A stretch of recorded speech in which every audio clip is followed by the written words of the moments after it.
Ibu Bapak, saudaraku, keluarga besar GKI Rahmani Cirebon, perkenalkan saya Pendeta Stefanus Lim dari GKI Martadireja Purwokerto. Sangat senang hari ini boleh bertemu dengan Ibu Bapak, saudara-saudari dalam sukacita ibadah kita. Ibu Bapak, saudaraku, bersama-sama dengan gereja-gereja GKI, ibadah kita mengangkat sebuah tema khotbah yang menarik, yaitu Yesus menolak jalan pintas. Kalau kepada kita ditanya, mengapa Tuhan Yesus menolak jalan pintas? Saya jadi ingat lagu dalam bahasa Mandarin ini yang mau mengajak kita sama-sama menyanyi hari ini. Sebuah lagu saya akan iringi dengan gitar kecil ukulele ya. Kita nyanyi bareng-bareng ya. Chu Yesu Aiwo. Kita nyanyi dalam bahasa Mandarin dan bahasa Inggris, bahasa Indonesia demikian.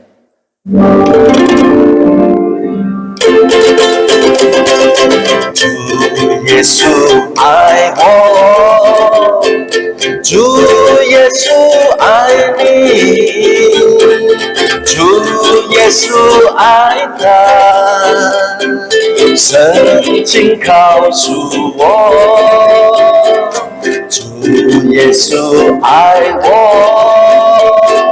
主耶稣爱你，主耶稣爱他，圣经告诉我。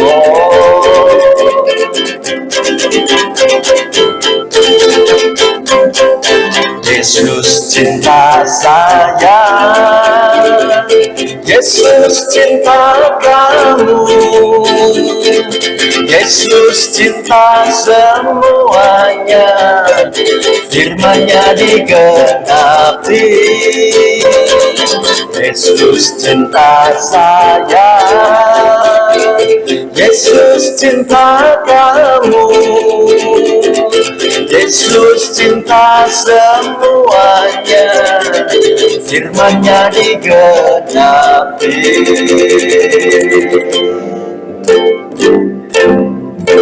Puji Tuhan ya. Ibu Bapak, saudaraku, menarik sekali kalau hari ini saudara dan saya diajak merenungkan bagaimana Yesus menolak jalan pintas karena cintanya pada kita semua. Mengingatkan saya dengan sebuah acara di tempat resepsi. Acaranya macam apa? Ya, caranya begini Bapak Ibu. Hari itu resepsinya ada banyak sekali orang yang berangkat kondangan ya. Dan cukup aneh pemandangan di seputar meja tempat babi guling ya.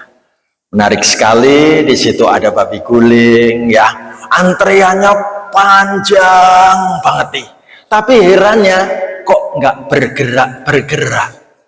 Di depan itu ternyata ada seorang emak ya. Emak yang sudah lanjut umur ini nggak ngambil ya. Dia masih aduk-aduk terus, juga bagian dari gulai kambing itu ya. Menarik sekali, gulai babi itu diaduk-aduk terus sampai antreannya ini pada ngomong, "Mak, cepet mak, lihat belakang antrenya panjang banget nih." Ya. Tapi mak ini gak menghiraukan, gak segera mengambil ya. Lalu akhirnya ada yang nanya, "Mak, cari apa sih?" "Sebentar ya, gigi palsuku kecemplung di tempat kuah gulai ini. Aku bingung mana ini gigi palsunya ya." Langsung antriannya bubar Bapak Ibu, nggak ada yang mau antre di situ ya. Nah Ibu Bapak, saudaraku, kadangkala jalan pintas itu juga dilakukan ya di saat antrean sudah seperti itu. Tapi menarik, mungkin kita bertanya-tanya, Pak Stefanus, benarkah problem untuk warga usia lanjut itu kalau pakai gigi palsu gampang copot giginya? Ternyata juga seringkali membuat hidup ini seolah-olah dalam situasi yang berat dan sulit. Haruskah kami ambil jalan pintas? Ya, Mungkin ada di antara kita bertanya, Pak Stefanus, apakah yang suka mengambil jalan pintas itu hanya orang-orang muda? Siapa bilang? Ya, ternyata kita juga mengenal bagaimana lansia pun kalau sudah punya masalah, ya, dia pilih cari jalan pintasnya, mabuk, langsung ambil sebotol bir, ya. Kadangkala dalam situasi menempuh jalan pintas, bagaimana nenek yang satu ini cepet-cepet WA, ya, aku kok hidupnya berat, ya. Tapi kalau anak Tuhan beda, anak Tuhan sampai lanjut usia tetap aktif, ya. Saya membayangkan tim multimedianya gereja besok kalau sudah lanjut umur, ya, tetap rajin melayani Tuhan, ya. Bawanya Apple, ya, laptop Apple. Menarik sekali, Ibu Bapak saudaraku, kalau hari ini saudara dan saya diajak merenungkan, benarkah Yesus menolak jalan pintas? Bacaan Injil hari ini bercerita tentang apa? Demikian Bapak Ibu. Saya ajak kita semua yang di gedung gereja maupun yang ikut siaran online, yuk kita baca bareng-bareng firman Tuhan ini sama-sama. Demikian.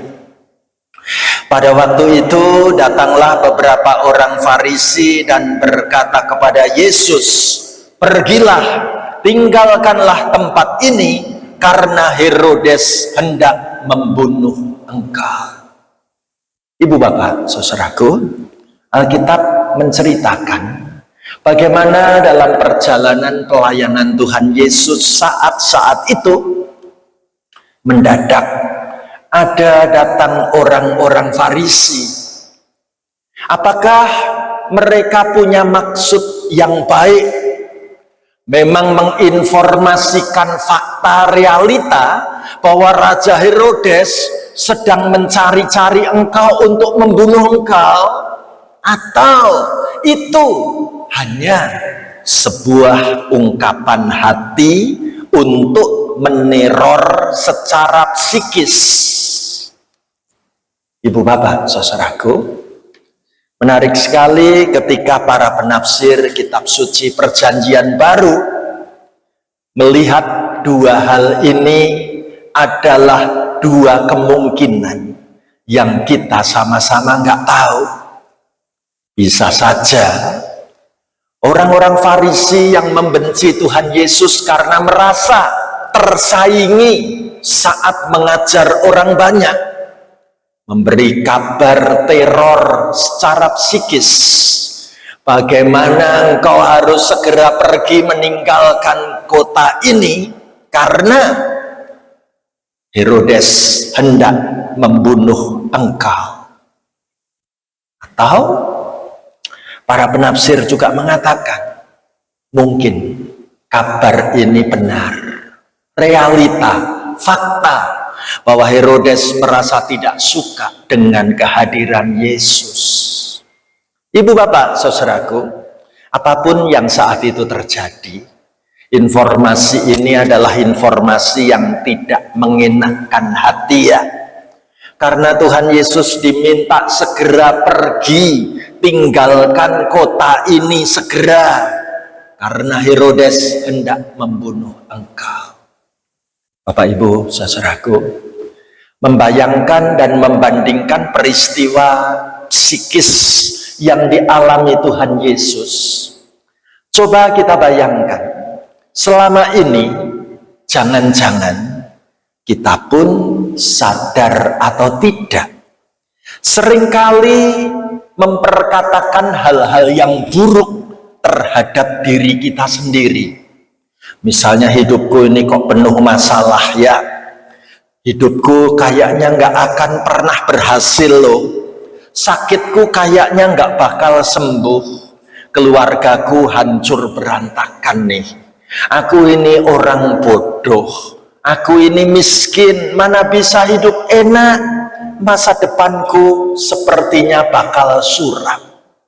Saudaraku, kata-kata yang menyakiti ternyata seringkali terucap, entah itu kepada orang lain atau kita berkata-kata pada diri sendiri, mendapatkan kata-kata yang sangat buruk. Melihat peristiwa-peristiwa seperti ini, saya kagum dengan beberapa psikolog di negara Meksiko. Mereka memperhatikan tentang kehidupan binatang kupu-kupu. Apa yang diamati para psikolog di negara Meksiko ini? Mereka temukan kupu-kupu itu ternyata adalah hewan yang rapuh. Kupu-kupu itu ternyata adalah binatang yang mudah terluka. Kupu-kupu itu tapi hebatnya bisa menyembuhkan diri sendiri. Kita bayangkan ya, kupu-kupu itu sayapnya tipis. Kupu-kupu itu sayapnya gampang robek. Tapi lain dari yang lain, binatang kupu-kupu cukup menelangkupkan dua sayapnya, memeluk tubuhnya sendiri, berdiam beberapa waktu, nanti akan sembuh. Lalu psikolog dari negara Meksiko ini memperkenalkan kepada kita bagaimana kita perlu belajar apa yang namanya butterfly hug, pelukan kupu-kupu. Macam apa Pak Stefanus? Lihat gambar perempuan yang rambutnya panjang itu ya. Ternyata telapak tangan kanan kita boleh ditaruh di pundak sebelah kiri. Yuk kita coba ya. Tangan kanan taruh pundak kiri. Tangan sebelah kiri taruh pundak di sebelah kanan, lalu ditepuk-tepuk pundak kita. Ini yang namanya pelukan kupu-kupu. Ini yang namanya butterfly hug. Ini yang diyakini bisa mengatasi perasaan cemas yang berlebih ketika kita merasa sendirian.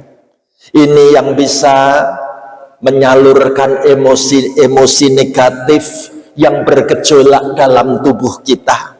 Ini yang bisa meredakan rasa takutku di saat aku merasa sendiri dan kesepian. Ibu bapak, saudaraku terkasih, sekian lama kita menjalani umur hidup ini, sadar atau tidak, kita seringkali menyakiti tubuh kita ini. Seringkali kita membiarkan teror-teror yang menyakitkan itu terus ada dalam diri kita. Hari ini kita boleh belajar dari Tuhan Yesus. Bagaimana Tuhan Yesus mampu menanggapi dengan luar biasa.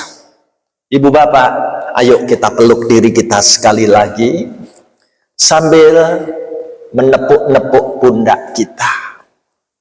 Hidupku pasti akan didampingi Tuhan. Hidupku pasti akan dipulihkan. Puji Tuhan, sekian lamanya kita menjalani kehidupan hari-hari kita di dunia yang berat ini. Kita diajak, jangan lupa bilang terima kasih untuk diri sendiri yang sudah melewati hal-hal terberat sampai detik ini. Saya tidak tahu ibu bapak saudara-saudari sedang punya pergumulan masalah sebesar apa, seberat apa. Tapi ingat, Tuhan Yesus pernah mengalami tekanan teror mental yang sedemikian menakutkan. Bagaimana cara Tuhan Yesus menanggapi? Ayo kita temukan jawabnya. Kita baca bersama-sama ayat yang ke-32 ya. Mari ibu bapak saudaraku, kita ucapkan firman Tuhan bersama-sama saya. Demikian. Jawab Yesus kepada mereka, pergilah dan katakanlah kepada si serigala itu, aku mengusir setan dan menyembuhkan orang pada hari ini dan besok, dan pada hari yang ketiga aku akan selesai. Saya terkagum-kagum melihat bagaimana tangguhnya, kuatnya, kokohnya sikap Tuhan Yesus menghadapi teror ancaman yang mengerikan ini. Justru orang-orang Farisi itu diminta, pergilah kalian, cepat beritahu serigala itu. Saya heran, kok Herodes sebagai raja disebut oleh Tuhan Yesus dengan sebutan si serigala. Kenapa ya? Di mata Tuhan Yesus, Raja Herodes itu licik. Di mata Tuhan Yesus, Raja Herodes itu penuh tipu daya. Di mata Tuhan Yesus, seperti serigala yang bengis, kejam. Itulah Raja Herodes. Walaupun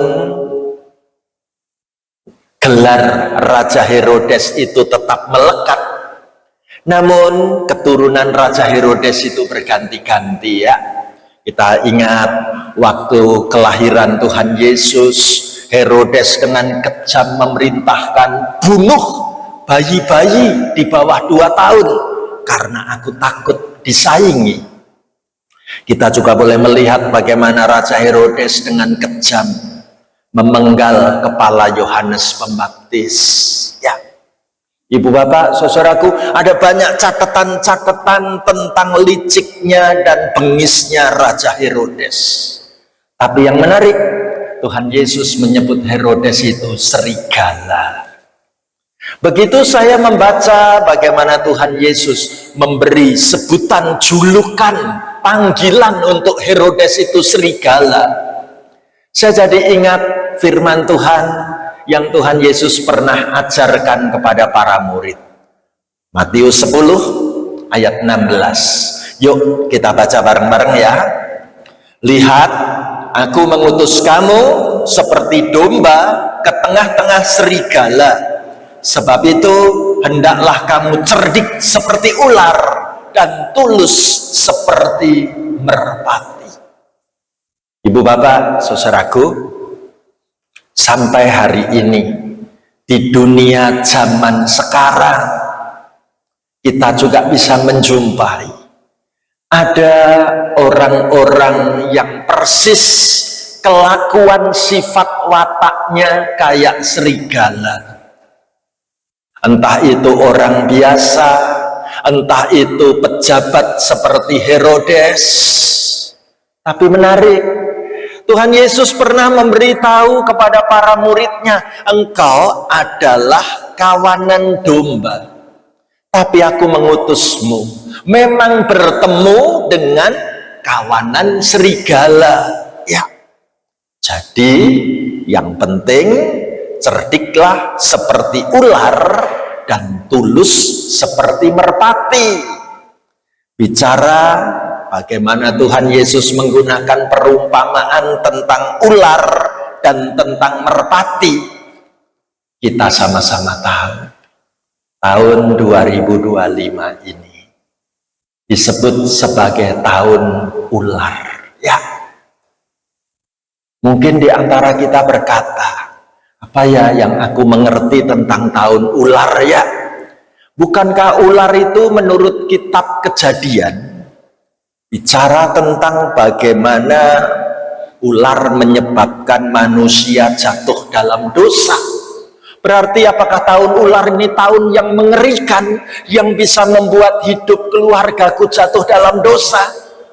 Itu kalau baca Alkitabnya baru separuh.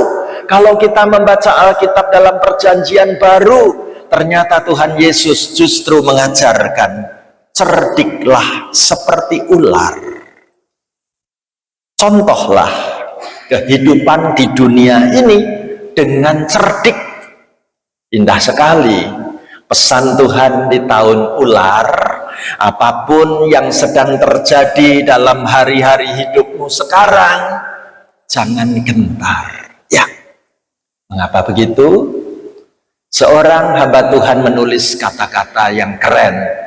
You are what you think. Ya, engkau adalah seperti apa yang kau pikirkan, katanya. Kalau hal-hal negatif itu kita ucapkan terus-menerus, maka sadar atau tidak, akan ditanggapi, direspons oleh pikiran kita dalam bentuk sikap dan tindakan yang pada gilirannya akan menghasilkan sesuatu yang sama seperti yang kita tanamkan dalam pikiran ini. Kalau di tahun ular ini kita memikirkan hal-hal yang negatif melulu, maka bisa terjadi kenyataan hidup kita jadi negatif, ya. Seorang anak Tuhan membuat gambar yang keren. Pernah kita melihat benda magnet? Lihatlah benda magnet ini digambarkan seperti pikiranmu. Lalu ditulis, jika kamu memikirkan berkat, puji Tuhan, kamu pun akan memperoleh dan menarik berkat. Pikiran kita isinya berkat, dapatnya berkat. Ya, tapi hati-hati, jika kamu memikirkan masalah, maka nanti dapatnya yang akan diperoleh juga masalah. Kenapa begitu? Ditunjukkan kamu tidak mungkin bisa menarik hal yang positif selama kamu berpikir negatif. Ibu bapak, saudara-saudaraku, kadangkala ada orang-orang dari luar kepingin mengacaukan pikiran kita biar negatif thinking. Kadangkala seperti orang-orang Farisi yang datang pada Yesus, mau menteror, mau membuat damai sejahtera kita hilang. Tapi Tuhan Yesus menanggapi dengan luar biasa. Apa sikap Tuhan Yesus yang kedua?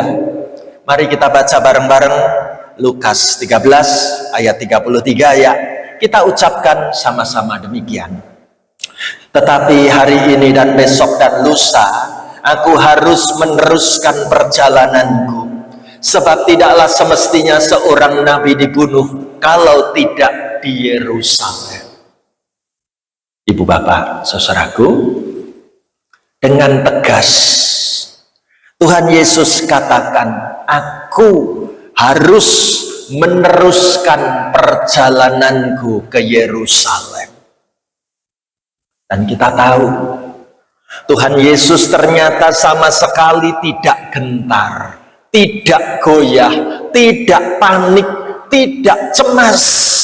Kalau memang kenyataannya aku harus masuk kota Yerusalem, aku siap. Padahal kita tahu ya, kota Yerusalem adalah bayang-bayang jalan salib, Via Dolorosa, penderitaan, penganiayaan, olok-olok, siksaan, bahkan kematian di kayu salib. Tuhan siap. Justru dalam masa-masa yang seperti itulah Tuhan Yesus menyampaikan sebuah berita yang begitu mengharukan, sebuah kerinduan hati Tuhan untuk kota Yerusalem. Apa yang Tuhan Yesus ucapkan? Ayo kita sama-sama membaca, mengucapkan firman Tuhan ini demikian. Yerusalem, Yerusalem, engkau yang membunuh nabi-nabi dan melempari dengan batu orang-orang yang diutus kepadamu. Berkali-kali aku rindu mengumpulkan anak-anakmu, sama seperti induk ayam mengumpulkan anak-anaknya di bawah sayapnya, tetapi kamu tidak mau. Sesungguhnya rumahmu ini akan ditinggalkan dan menjadi sunyi. Tetapi aku berkata kepadamu, kamu tidak akan melihat aku lagi, hingga pada saat kamu berkata, diberkatilah dia yang datang dalam nama Tuhan. Saudaraku, Yerusalem, nama ini artinya luar biasa, kota sumber damai, kota pusat perdamaian, itu artinya Yerusalem. Puji Tuhan, saya bersama rombongan GKI Marta di Reja Purwokerto sudah 2 kali ikut Holy Land Tour sampai di kota Yerusalem. Apa yang menarik? Ternyata Yerusalem yang mestinya menjadi pusat perdamaian, kota yang menghadirkan damai, nyata-nyatanya menjadi kota yang penuh kekerasan, kota yang menolak hamba-hamba Allah yang diutus di sana pasti akan dibunuh. Itu sebabnya Tuhan Yesus merasa perlu menegur cara hidup penduduk kota Yerusalem dengan mengetuk hati siapapun yang mendengarnya. Tuhan Yesus menggunakan perumpamaan yang luar biasa. Berkali-kali aku rindu mengumpulkan anak-anakmu, sama seperti induk ayam mengumpulkan anak-anaknya di bawah sayapnya, tetapi kamu tidak mau. Ibu bapak saudaraku, bicara tentang induk ayam. Induk ayam itu sangat sayang dengan setiap telur yang telah dikeluarkannya.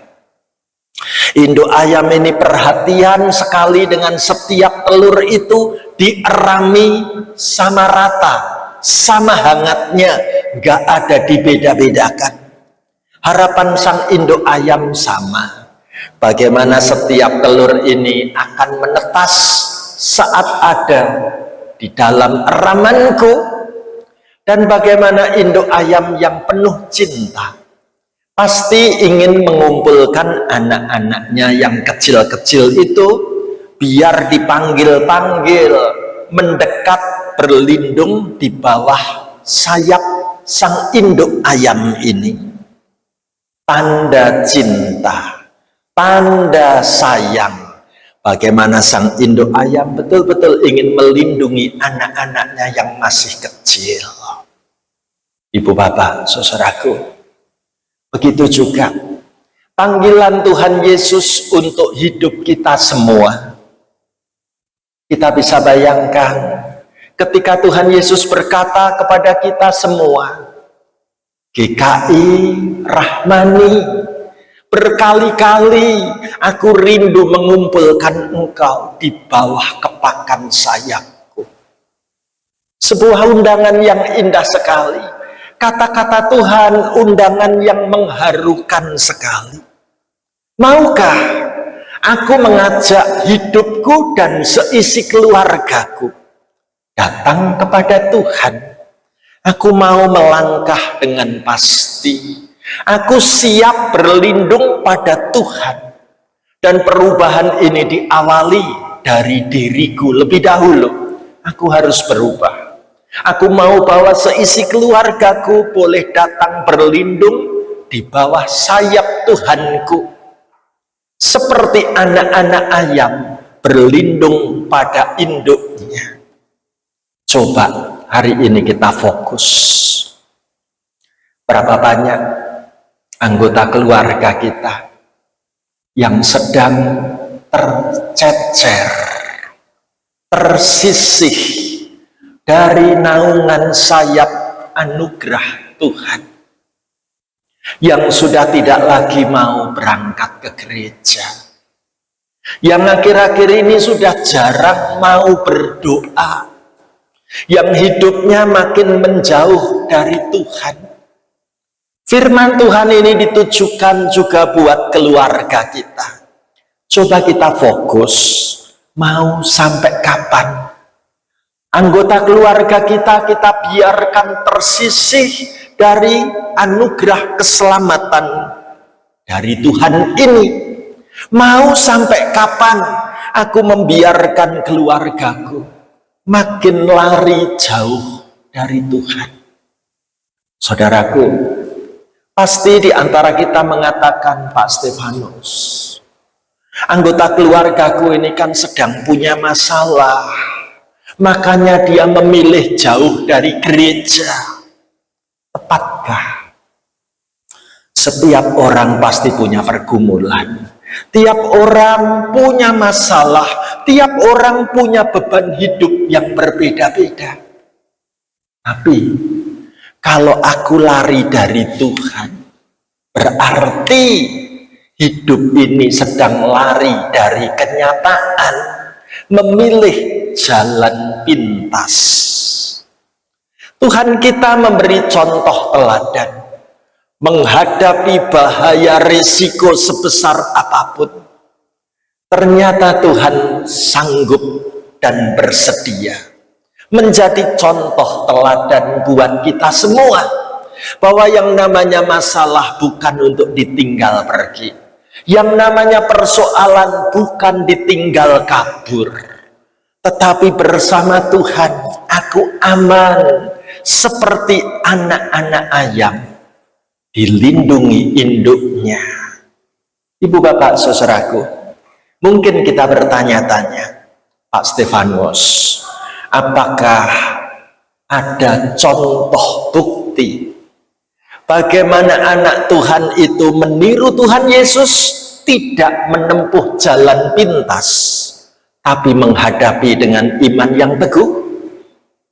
Saya ingin menutup khotbah ini dengan sebuah kesaksian. Kesaksian dari seorang anak Tuhan di kota Smyrna. Kota Smyrna itu kalau sekarang adalah bagian dari negara Turki. Ya. Namanya Polikarpus. Hamba Tuhan, pemimpin gereja yang keren. Sampai umur 86 tahun. Satu kali pemerintah Kaisar Roma berganti pemimpin, dan kaisar yang baru ini sangat membenci kekristenan. Bagaimana caranya menghentikan kekristenan biar tidak bertumbuh dan berkembang? Kaisar yang baru di kota Roma ini menetapkan, tangkap saja pemimpinnya, biar diadili di depan jemaatnya. Apa yang terjadi, saudaraku? Polikarpus, uskup, pemimpin gereja di kota Smyrna, Turki ini, maka dia termasuk pemimpin yang diincar, ditangkap, dibawa ke kota Roma atas perintah kaisar. Dan apa yang kita lihat di kota Roma itu, telah disiapkan perapian yang menyala-nyala, dan sang kaisar memberi perintah agar Polikarpus menyangkal Yesus Kristus, supaya mengutuk Yesus Kristus di depan orang-orang Kristen yang ada di kota Roma. Diulang sampai 3 kali. Kaisar bertanya, sekarang aku beri kesempatan yang ketiga kali, engkau harus mengutuk Yesus Kristusmu, dan engkau akan aku lepaskan dari hukuman mati, dibakar hidup-hidup. Bagaimana jawaban Polikarpus? Jawaban ini terekam dalam sejarah gereja. Di hadapan kaisar, dengan iman yang teguh, Polikarpus berkata, 86 tahun aku telah melayani Kristusku dan Tuhanku, namun belum pernah satu kali pun ia berbuat jahat kepadaku. Bagaimana aku dapat mengutuk Kristusku, sang juru selamatku? Dan apa yang terjadi? Saat itu juga Polikarpus menjadi martir yang dikenang oleh setiap orang percaya. Pada saat tubuhnya dibakar hidup-hidup, dia angkat tangan dan wajahnya, dia boleh melihat Tuhan menyambut aku di seberang sana. Saudaraku, hidup tidaklah mudah. Hidup kadangkala penuh tantangan dan persoalan. Tapi Tuhan Yesusku mengajari agar tidak memilih jalan pintas. Tuhan berani menghadapi kenyataan hidup. Bagaimana dengan sikap iman saudara dan saya di kota Cirebon yang kita cintai ini? Apakah aku dan keluargaku akan makin teguh menghadapi kerasnya pergumulan hidup di dunia zaman sekarang? Seorang anak Tuhan menulis lagu mengikut Yesus. Itu keputusanku dan aku tidak ingin ingkar. Apakah ini keputusan iman kita juga? Ayo saya ajak kita bangkit berdiri. Saudaraku, sambil peluk tubuhmu, lakukan butterfly hug.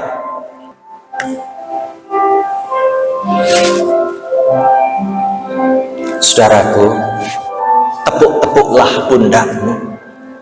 Katakan pada dirimu, Tuhan, aku siap mengikutmu. Mengikut Yesus keputusanku. Mengikut Yesus keputusanku. Mengikut Yesus keputusanku. Ku tak ingkar, ku tak ingkar. 我已经决定要跟随耶稣，我已经决定要跟随耶稣，我已经决定要跟随耶稣，永不回头，永不回头。Biarlah musik dengan lembut mengiringi doa-doa kita. Berdoalah.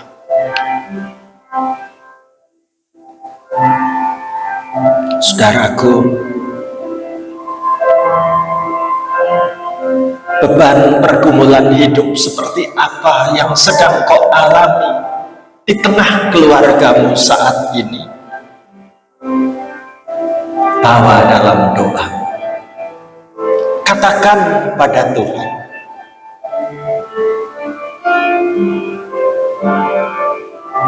mungkin hatimu akhir-akhir ini kehilangan damai, gelisah, tidak lagi tidur dengan nyenyak setiap malam, ada rasa takut dan gentar. Tuhan mau memeluk hidupmu. Saudaraku,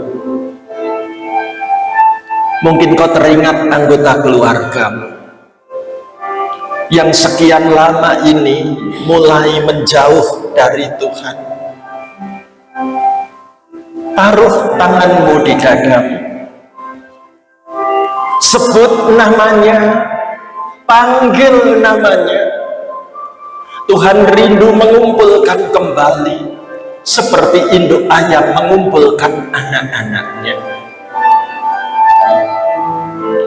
Di dalam Tuhan ada jalan keluar. Bersama Tuhan selalu ada jalan yang terbuka. Jangan goyah. Mujizat masih terus terjadi. Sambil memeluk diri kita, mari peluk dirimu. Kita nyanyikan lagu ini sekali lagi. Mengikut Yesus keputusanku, mengikut Yesus keputusanku, mengikut Yesus keputusanku. Ku tak ingkar, ku tak ingkar. 我我已经决定要跟随耶稣，我已经决定要跟随耶稣，我已经决定要跟随耶稣，永不回头，永不回头，永不回头，永不回头。阿们。